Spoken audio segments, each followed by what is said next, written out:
Saudara, Timnas saat ini menempati peringkat keempat klasemen sementara Grup C. Lalu bagaimana peluang Timnas lolos Piala Dunia 2026? Wakil Menteri Pendidikan Tinggi, Sains dan Teknologi Stella Christy punya analisis menarik yang disampaikannya di program Sapa Malam. Karena kami dari Kementerian Pendidikan Tinggi, Sains dan Teknologi tentu saja seperti yang diamanahkan Bapak Presiden adalah untuk membangun negara dan bangsa kita untuk menjadi negara dan bangsa yang kuat di dalam sains. Dan apalagi yang bisa menyatukan kita, yang paling bisa menyatukan kita kalau bukan tentang timnas kita. Dan inilah kesempatan yang luar biasa untuk memberikan peluang, memberikan kesempatan kepada semua orang biar tahu bahwa di permainan sepak bola pun sains itu sangat bisa berperan. Dan sangat menyenangkan juga. Dan sangat menyenangkan juga. Jadi supaya kita bisa terus-menerus melihat segala sesuatu yang ada di bumi itu bisa disainskan.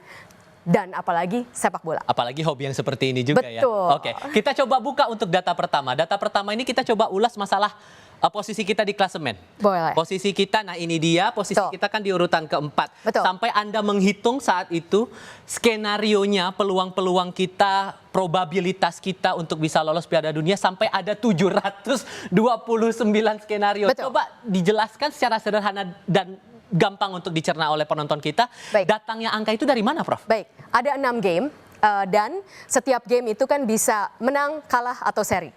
Nah, berarti itu 3 kali 3 kali 3 kali 3 kali 3 kali 3. 729. Nah, itulah 729 itu datang dari ada 6 game dan masing-masing game itu ada 3 kemungkinan sehingga itu diputing lah. Jadi ada kenapa itu 729 skenario. Lalu setelah itu mungkin bisa ditampilkan apa sebenarnya yang harus kita hitung untuk bisa mendapatkan tadi yang saya bilang 41,7%. 729 skenario itu harus kita hitung probabilitasnya, berapa probabilitas dari masing-masing skenario itu untuk terjadi. Nah, jadi satu skenario itu bisa misalnya Indonesia menang lawan China, tetapi nanti Bahrain menang lawan Arab Saudi. Nah, itu berbeda dengan skenario yang lainnya, di mana Indonesia menang lawan China, tetapi Arab Saudi menang di lawan Bahrain, sehingga itu skenario yang berbeda. Nah, ada 729 skenario itu, lalu kita harus menghitung probabilitas dari masing-masing skenario tersebut. Kemudian kita harus mengagregat probabilitas di mana timnas kita itu lolos ke Pildun. Begitu. Jadi sederhananya 6 dikali 3 kali kemungkinan itu dengan melawan masing-masing, begitu ya, Prof ya? Sederhananya bukan 6 kali 3, tetapi 3 kali 3 kali 3 kali 3 kali 3 kali 3. Karena itu setiap game itu ada kemungkinan 3 kali, 729 skenario, dan dari 729 skenario itu masing-masing skenario mempunyai probabilitas masing-masing. Lalu itu harus dihitung dan setelah itu kita harus mengagregate di berapa jumlah skenario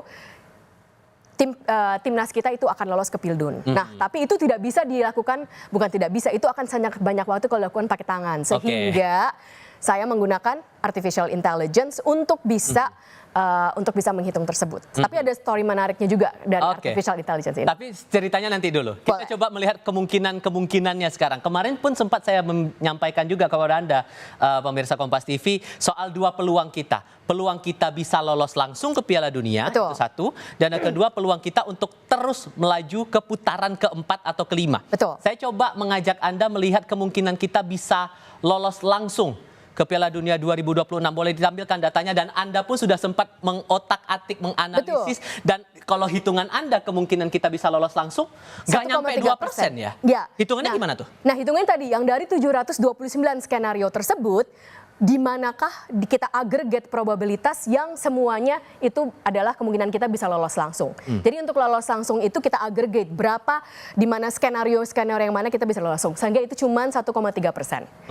Tetapi kalau kemungkinan kita maju ke babak 4 dan 5, bukan lolos ke Pildun ya, maju ke babak 4 dan 5 itu 80,8%. Berarti dari 728 skenario yang kita hitung masing-masing probabilitasnya, agregat skenario di mana timnas Indonesia maju ke babak 4 dan 5. Apa artinya maju ke babak 4 ke 5? Kan kita tetap berada peringkat keempat atau peringkat 3. Kalau lolos langsung itu kita harus berada di peringkat 1 dan 2. Nah, kalau kita agregat semua inilah 80,8%. Ya, begitu. Oke, tapi kalau boleh dijelaskan juga, sebetulnya melihat analisis ini yang lolos langsung maupun melaju ke putaran berikutnya, apakah sebatas hanya menghitung atau ada faktor lain yang juga mungkin Anda kalkulasi sampai keluar angka ini, Prof?